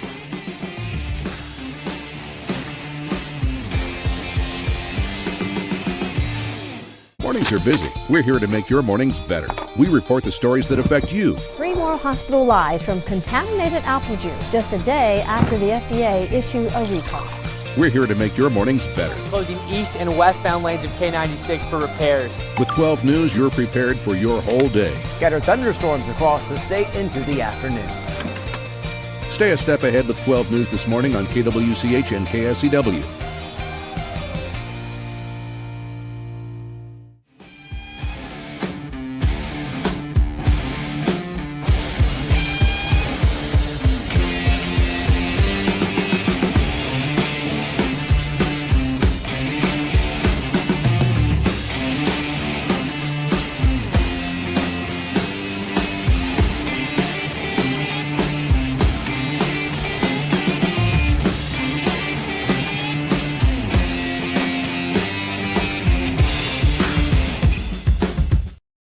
On KFH.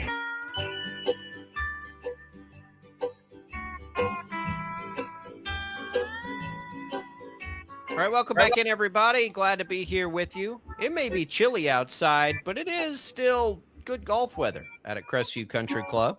You go out, one of the things you can do if you're headed out there is check out the Pro Shop. They've got great deals on some really great gear and merchandise. You need to pull over, you can grab one right there from the Pro Shop before you go out there and swing it around a little bit. It's golf season. Crestview Country Club, 36 holes to choose from. Great membership opportunities that we would invite you to give them a call and ask them about. We appreciate their support of this program. Paul, we'll get to Tyran Stokes in detail with Shreyas Laddha in just a minute. Let's get our initial reactions to that before we dig in. He goes on Inside the NBA, national television, in the most, in the most high-profile basketball environment that exists. Shaq, right. Kenny, right. Charles, Ernie. He chooses to do it there, which is fine. I have no problem with that. Okay. He's got, his Panini trading card sponsorship right front and center. He's got his 2K Sports sponsorship right front and center. He's got his logo on his chain, right front and center. He's being coached up in how to market himself a great deal, earning maximum earning potential here. He's choosing Kansas. Kansas needs him badly. There's all kinds of stuff out about maybe his attitude. I think it rubs people the wrong way that the recruiting process went the way it did. Kind of rubs me the wrong way, to be perfectly honest, and that's unfair, but it has. Just be honest. Like, I hate that, the commitment hadn't been made earlier, because it feels like it's been holding, like, whichever team he ultimately chose, KU or the hometown Nike Kentucky Wildcats, it felt like it held him hostage a little bit. Not just in the money resources part of it, which, of course, the money went up and the price tag went up, I'm sure. I would imagine. But in the sense that Kansas hasn't been able to fully know what it could do with the rest. Now, maybe they've known behind the scenes all along. Maybe this has all been who knows what, why, or when. Maybe Bill Self's known the entire time, but you never really know in these situations. And I think he's really enjoyed the attention. And even if he hasn't enjoyed it, I think he has a good understanding of monetizing the attention. That was pretty clear last night in his announcement. Yes, it was. So, okay, fine. Again, I don't have a problem with that. I don't like the timing of it, because I don't know what this KU roster is ultimately going to be. And if they knew at the start of portal season, we with 100% certainty have Tyran Stokes coming in next year, I cannot imagine it doesn't alter what happens in the portal. Now, ultimately, and I think this is what Shreyas Laddha will tell us, most of what matters in the portal right now is the dollar sign. But there are reports out there that Kentucky offered him more money. There are reports out there that Paul Mbia could have made significantly more money. So situation matters too still. Maybe less than it used to, but it still does. And I cannot imagine that knowing Stokes was going to be at KU 3-4 weeks ago wouldn't have positively impacted some conversations KU could have had and still probably can have with other players. Maybe not. Maybe none of that matters. None of it changes, and this has all been a foregone conclusion. But I think he's putting himself, because he's so business savvy, in a little bit of a precarious spot with fans down the road. Now, if he comes out, Paul, and he balls out and he's really good, nobody's going to care about any of this, right? That's right. I mean, absolutely. No, you're right. Not care. It'll be great. No, I hope that happens, because this is now KU's, they've put all their chips into this. But just remember, a little adversity for Darren Peterson, who was as rock chalk a one-year player as you could be in everything that he did and said, but got hurt, remember. I think that, and he was lambasted for that. Tyran Stokes better bring it, because I don't think he is starting in as positive a place as Darren Peterson did. I think Darren Peterson is a more highly heralded prospect, granted who got hurt. Tyran Stokes is a projected lottery pick for a reason. He's really talented, and he's probably the most talented freshman coming in. So expectations are going to be high. He's put them with all this theatrics and everything else. He's put it even higher, and he's got to meet it. Or it could get messy for a kid we've seen publicly bickering with a coach on the sideline. I don't know what to make of all that stuff, but you know what you hear. And right. Here we go. This is the bed KU has made, and I hope they are good, and I hope he's great, because it's the bed they've made. Right. I'm not rooting for him. I mean, the way he has acted over the last, few weeks, and I guess I don't have a problem. Yeah, let me ask you when you say that. Okay, because I what has been the thing that's bothered you the most? The self promotion. Okay. Or things that are obviously influenced by some sort of money switching hands. I guess. Got it. I guess that's the number one thing. It's not been team first up to this point. Well, kinda. I get it. That's a part of my concern too. Again, he is marketing himself. He's doing his thing, and like there is definitely a part of me that's like, well, okay, like, he's 18. He doesn't have. Nobody does. You don't have a real good grasp of much at 18. Right. And right now, you've got smart people telling you have to capitalize now. You never know. Like, you have to take full advantage now. You just never know. It takes some of the innocence away, and it takes some of the, when you do these kinds of things, it's makes it harder for people to treat you like a kid, which you kind of still are a kid at 18. Makes it harder for people to do. Yeah. Well, I think I'm guilty of this too. Like, if you're going to act like a professional, we're going to treat you like a professional as fans. And if you don't bring it, how do we treat professionals that don't get the job done? Most of the time, it's don't let the door hit you on the way out. Right. Are you and I hope that an 18-year-old is prepared for that. It clearly bothered Darren Peterson, and Darren Peterson didn't even invite it.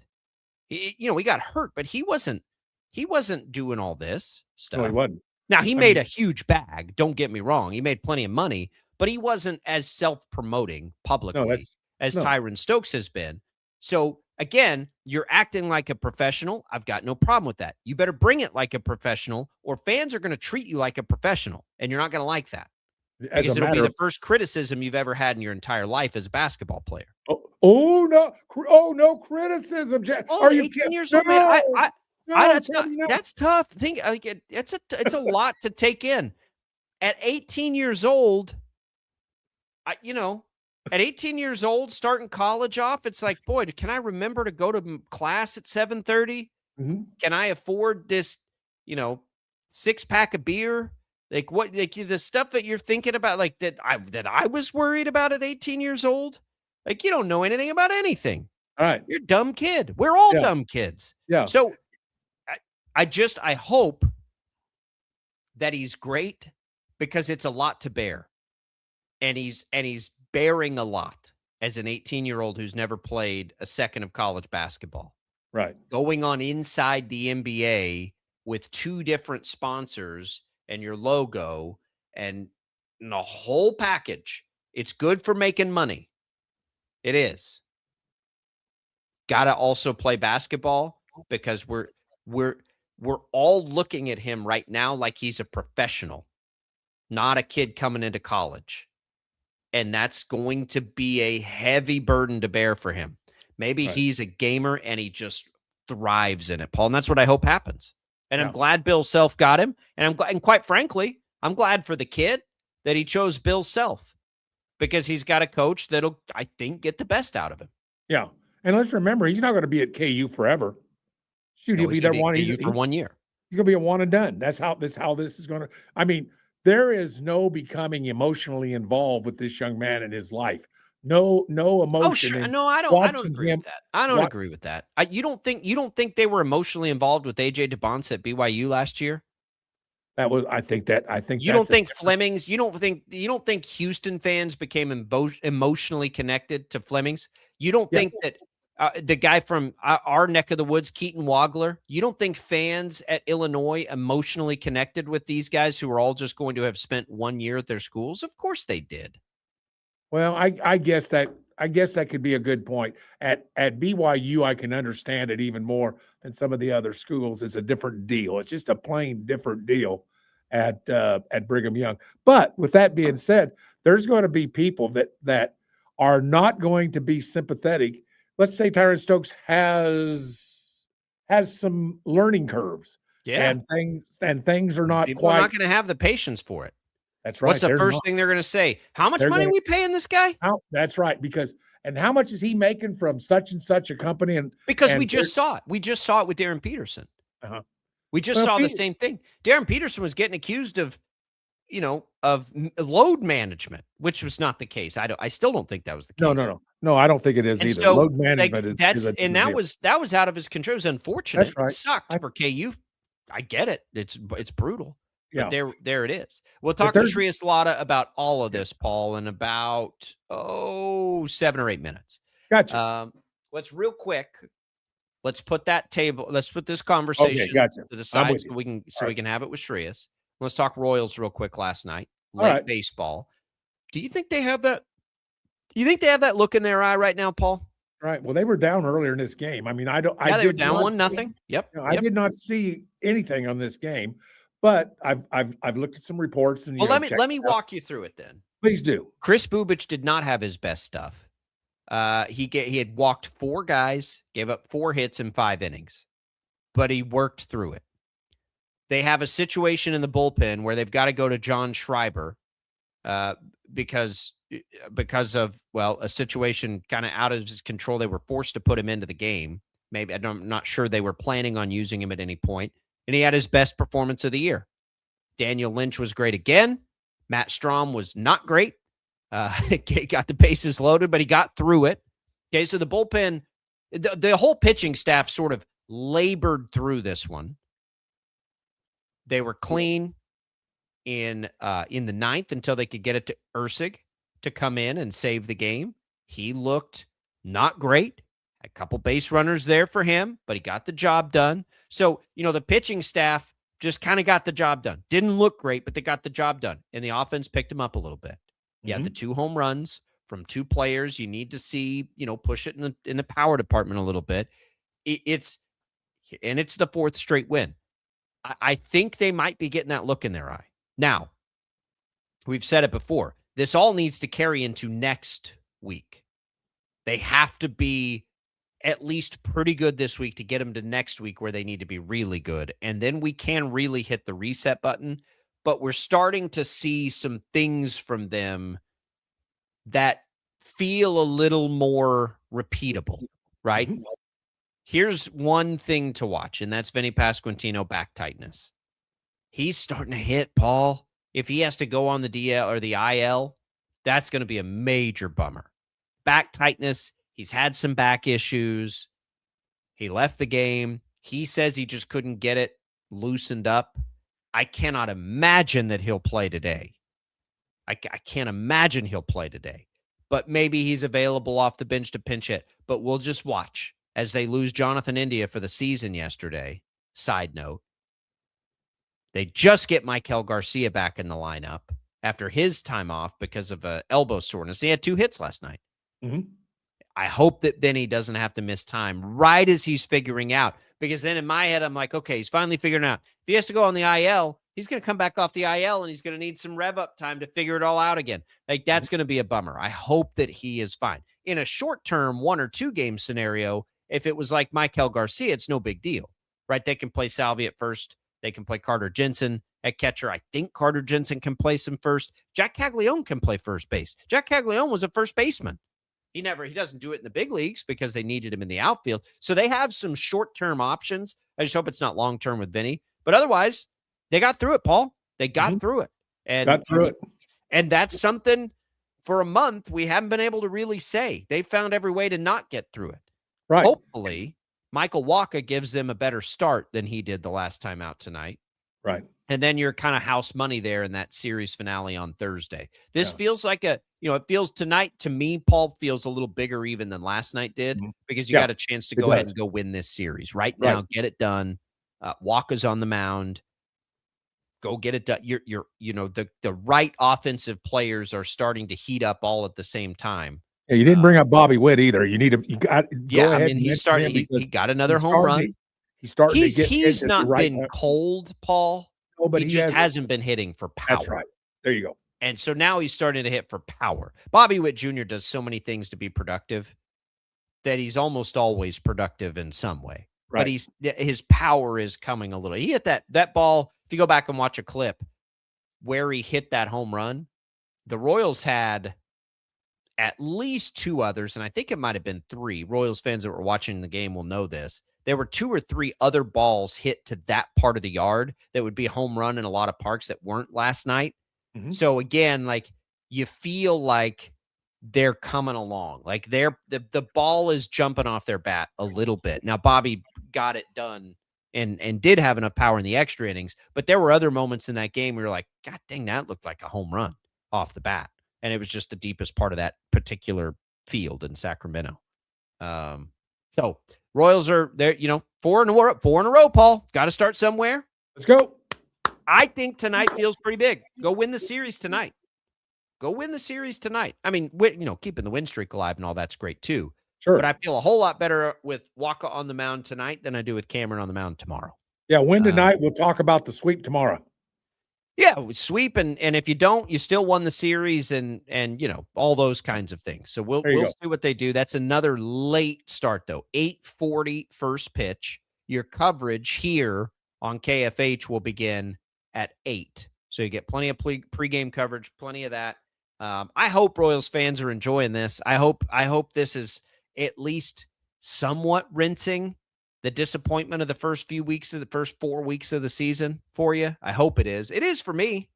It is for me. It's taken the sting off the damn Yankees beating my Rangers, Paul. The Yankees are good. Boy. The Yankees are good. Judge is just something else, isn't he? They got a good team. Boy. Paul, I am watching right now, not to be distracted and take people away, a massive spider crawl across the floor at me. How are you with spiders? No problem. I mean, I don't like black widows or those kind of things, but I got no problem with spiders. This guy's got to live a life too, don't they? Yeah, this guy looks like probably a wolf spider about the size of a quarter or silver dollar. Yeah, got a shoe. You're fine. Oh, yeah, he's not going to make it through the commercial break, unfortunately for him. Okay. Yeah. I will tell you right now, if my wife were in this house, she might just burn it down. That I'm not going to make any remark. Spiders and bugs, I mean, just burn it down. Yeah, that is what I deal with. And if I had snakes, I'd be like her. But it's me too. Me too. The only good snake's a dead snake. I'm with you on that. I went to war with rattlesnakes growing up, so I just can't. They're out there where you are. That's right. Be okay with any kind of snake. But I've got to keep my eye. If I feel distracted, I don't want him to get away here. I got to keep my eye on him so I can. Tomorrow we're going to come back somewhere on the show tomorrow.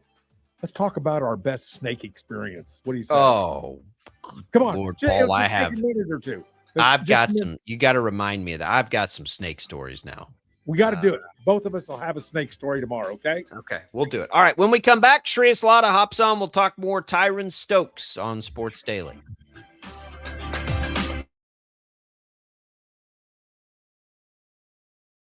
Lightning, hail, tornadoes, flooding.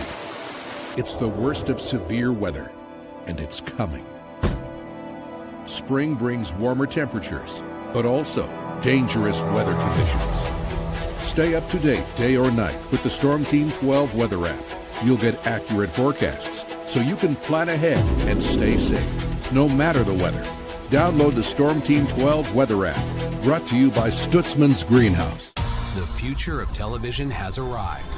Next Gen TV is here with stunning video, movie theater quality sound, enhanced voice clarity, and interactive features, all upgradable for the future.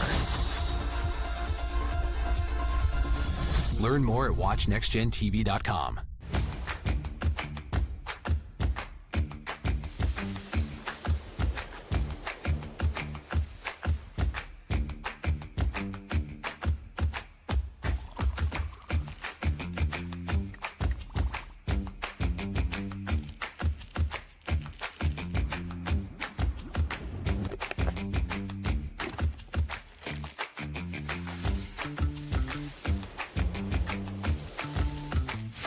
The canvas of our imagination. They tell a story. Clouds affect the events of your day. Sometimes they growl, sometimes they inspire, but they're always the messengers of nature's mood, written in the sky. Storm Team 12 understands the language of clouds. We're dedicated to decoding their message, so you know what to expect. Behind every cloud, there is a story waiting to be told. Trust Ross Jansen and Storm Team 12, alerting you first to the impact on your life. We are following a breaking update. Every day, all day, stream the stories that have you talking near and far. Whoever is behind the wheel of this bus is not stopping. From hundreds of local reporters and meteorologists spanning the country. Chaos here this morning at the UW campus. Search LNL for the all-new Local News Live streaming app. Odyssey is one of the most influential audio and entertainment brands in the nation. You already know Odyssey's iconic local radio brands in Wichita. But did you know Odyssey has the country's best collection of music, news, and sports brands? Odyssey is also a premium podcast creator, major event producer, and digital innovator. Odyssey brings people together across the country and right here in Wichita. Odyssey also delivers meaningful radio and digital audio results. Find out our story and impact at odysseyinc.com/Wichita. Make yourself known now. 83-1001 in traffic pursuit. Oh my God, here. Investigate TV Plus begins with real people. We investigate stories that impact you. And inspire change every day. Something is broken. Real problems. Why are they hiding it? And real solutions. My daughter was dying in front of me. What was your reaction when he said that? Investigate TV Plus, weekdays at 3:30 p.m. on KWCH. Sometimes people tell us, I don't get it, it's just tea. But let me tell you, we are so much more than just tea. With 20 plus flavors of sweet and unsweet iced tea, the possibilities are endless. Come on in and try them all for free to find your favorite or get us on the go for your busy lifestyle. And don't miss happy hour every day. So the next time someone tells you it's just tea, tell them to come by and find out why we say drink tea, be happy. Jim Rome here, lighting up your afternoons on The Jim Rome Show. Catch me starting at 2 on Wichita's #1 sports radio, Kansas Fan Headquarters, 97.5 and 1240 KFH.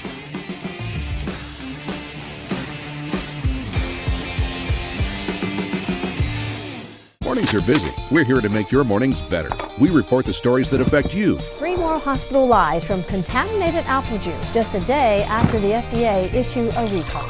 We're here to make your mornings better. Closing east and westbound lanes of K96 for repairs. With 12 News, you're prepared for your whole day. Scattered thunderstorms across the state into the afternoon. Stay a step ahead with 12 News this morning on KWCH and KSCW.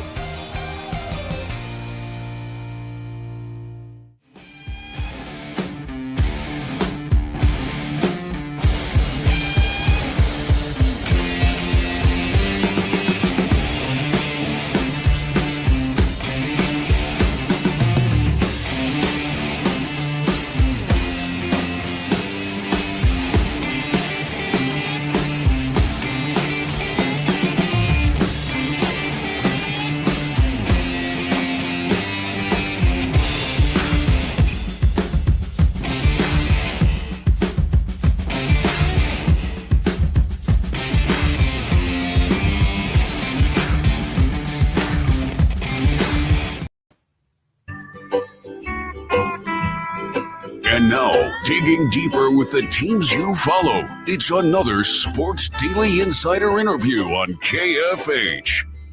All right, welcome in, everybody. Welcome back in. The big news is here. Shreyas, you're outnumbered on the Hawaiians today. We got Paul Savage in for TJ. Don't know what to tell you. It is a day to maybe be in a festive mood because we're finally through it. Tyran Stokes on Inside the NBA picks Kansas last night. All kinds of, Kentucky fans are mad, and this is so weird to follow this stuff because there's so much information out there. Everybody knows somebody who talked to somebody who knows somebody who is in touch with somebody who says this, that, and the other. That's why college recruiting drives me crazy.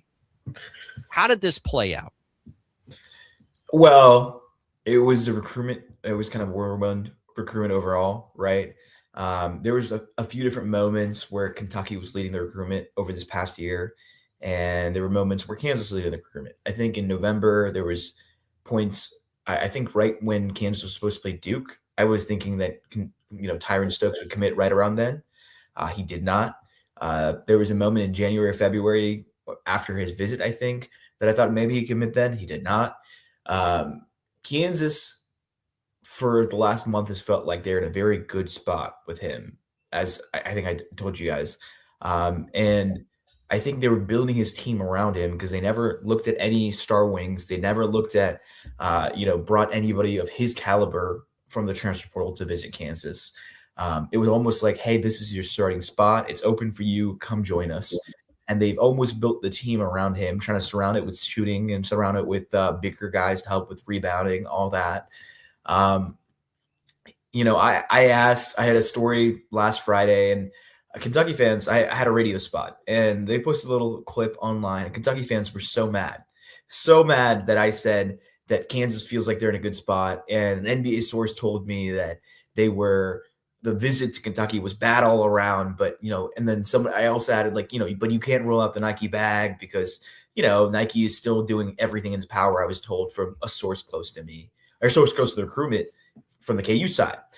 And I got a lot of people mad at my mentions. They were like, this ugly nerd has no sources. I was like, you can call me Kentucky fans. Yeah, you can call me. I've been there. I don't care. But the no sources part is absolutely not true. I was enjoying what's the German word? I can't pronounce it correctly, but I was enjoying that yesterday because it felt like vindication from an absolutely embarrassing fan base that has nothing. Listen, they're all embarrassing. I'll tell you, I'm with you on. I went on national radio hosting a spot and told Kentucky fans they were nuts for running Cal out of town. Got the same thing. So I hear you. I don't understand why. I mean, I've covered two incredible fan bases between Kansas and UConn, and I never had to deal with this crap. If it's an opinion, it's an opinion. It's based on sourcing. I don't know that I would. Listen. I love KU fans. I love all college fans. Any of the quote unquote blue bloods. Oh, they're all a little nuts. They're all a little nuts. But I will say nobody was going to be like, oh my God, this nerd is ugly. I was like, okay, everyone would be like, you don't know what you're talking about. Like, okay, fine. You can think I don't know what I'm talking about, but I know what I'm talking about. And the proof is in the pudding because Kansas has Tyran Stokes. Here's the thing. And I know Paul has a really interesting question for you on this too, but here's the problem I have with it. Why did we have to get to this point? Why did this have to? It's Tyran Stokes better be awesome, because the way this is played out, and I have no problem with his announcement last night. I don't. But I'm worried about the expectation it sets to go on national TV on the most famous basketball show in the world with both of your two sponsors front and center and your logo on your necklace and all of that stuff that he's doing to monetize, which is fine. That's his prerogative. He better be awesome. Because if he's not, he's acting like a professional now. He's going to learn real quick what it's like to play like one, because it'll take that long for people to freak out if Kansas isn't good next year. You're not wrong. And I think people have a small patience window after the Darren Peterson experience last year. I will tell this to Kansas fans. He's not Darren Peterson. He's not as good. Would be better in the college game because he's surrounded by the right guys compared to what I think Darren was. That said, I asked an NBA scout, I have a story about this. Is he a 3-level scorer? He was like, no. He is a transition bowling ball, is what I was told. Okay. He's a guy that's developing into a 3-level scorer. He's an elite rebounder. He works on his game hard. The big thing I was like, the shooting is streaky, is what I was told. He can keep absolutely on fire, or he can be ice cold. So I was like, what does that mean? He was like, well, I would not expect him to be a knockdown shooter next year. He was like, anything he gives you shooting wise, that's a bonus. His points are going to come in transition, on the run, inside, outside. He's just an absolute menace in the transition, is what I was kind of got the feel. And I watched his tape. You go back and watch his tape and you see he's just really, really good in the transition. He knows what to do. He makes the right decision with the ball in his hands. I think the one thing with Tyran is, for as much as people talk about this maturity thing and how he needs to grow up a little bit, I never felt like he's selfish when I watch him play. He makes the right read with the ball. He makes the right pass when it needs to be made. I think absolutely he loves to trash talk. I absolutely think he's going to be at points a headache to Bill Self. But that's why you have Bill Self, this coach who can rein in guys like him, who have reined in guys like him, like the Morris twins, Josh Jackson, et cetera. Guys who maybe are a little more eccentric personality, a little more exuberant. Because for whatever Darren Peterson was not a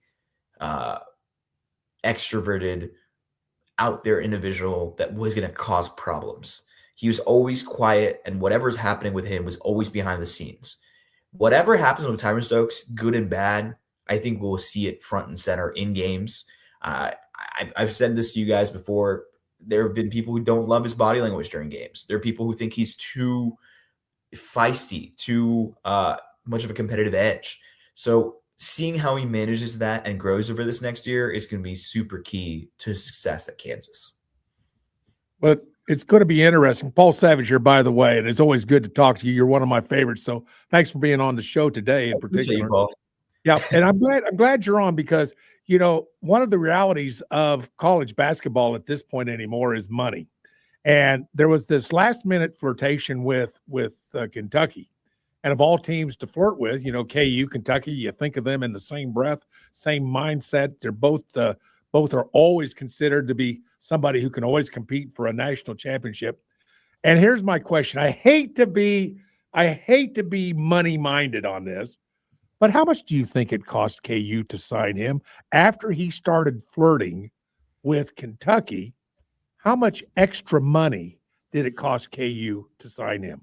Well, you know, the funny thing was, I don't know if I had mentioned this on here, but he loves to go on visits and ask for the dollar amount to be higher from KU. KU knew he was going to Kentucky to visit, and they were not worried about it. And I asked the source that I trust on the KU side of, like, is this something that you guys are concerned about, or is this another he's just trying to raise a dollar amount? And then I got a smiley face emoji back. I think you answered your own question. And I was like, oh, okay. So when the visit from Kentucky went bad all around, I don't know the exact numbers. And I know that Darren Peterson was, you know, according to multiple reports and kind of from sources, he was making upwards of $5 million to $7 million, right? I think because Tyran Stokes was a Nike athlete, I would not be surprised, and kind of what I've gathered, that he makes more money from Kansas than Darren Stokes made last year. Or sorry, Darren Peterson made last year. But to be fair, the market, I've written about this, the market right now for players is hyperinflated. I had 2 different NBA sources tell me that there will be multiple guys making $5 million plus this year. Last year, there's only 2 people, AJ, Darren. Okay. This year, I think there'll be upwards of like 10, 20 people that'll make $5 million plus. And that's that's just kind of the market right now. I mean, Flory's making $5 million plus. Flory was not going to get that at Kansas. If Thomas Howe, the reports according to the Thomas guy, Thomas Howe, I can't pronounce his last name, I think, from Florida, he could be making upwards of $8 million. I wouldn't be surprised if Tyran is making upwards of 6, 7, 8 million. You know, Kentucky's going to probably go out there and have to find somebody and pay them a ton of money too to fill that Tyran Stokes led spot in the starting lineup. So look, the new age of college basketball is hyperinflated salaries because there's no, you know, contracts. There's no realm in having to spend X amount of money. And I think Kansas is using a significant amount of its budget on Tyran Stokes. To follow Paul's question, did the continued flirtation of Stokes cost Kansas enough to potentially have cost them another player, do you think? I don't think so. But Okay. to be candidly, like, to be honest, I think Kansas is about to fill out the roster with I'd be a little surprised if we see more than 1 or 2 guys they add that can actually play basketball next year. Think about it. They have about 6 spots left.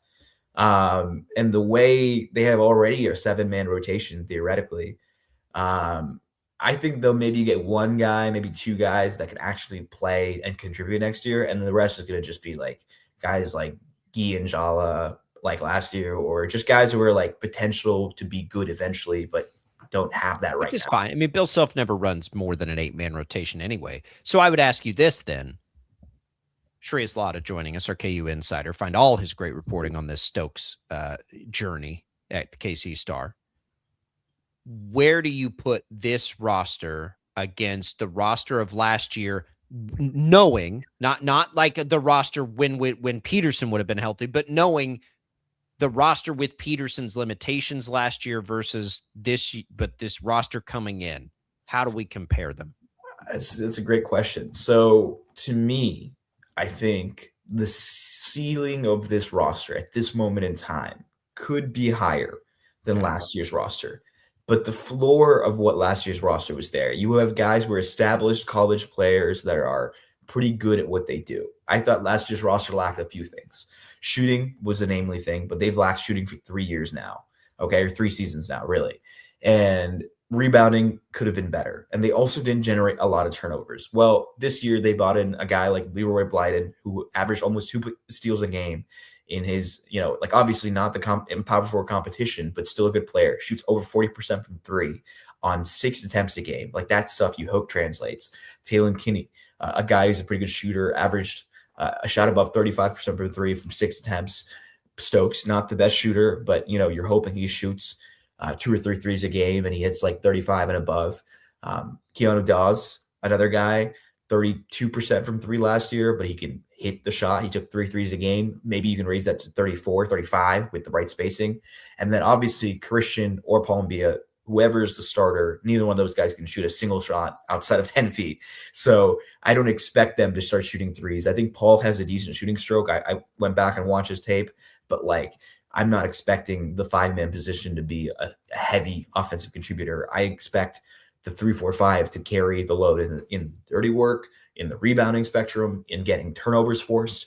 I like the way they're building the roster, but candidly, when I look at their roster compared to the teams from last year where in the Final Four were probably going to be top 5 teams, I just don't think they're there yet because you're relying on a lot of young talent to be really good. They need a couple of freshmen to be really, really good. Yeah, right? Yeah. Like Tyran Stokes and Hillian have to be really good.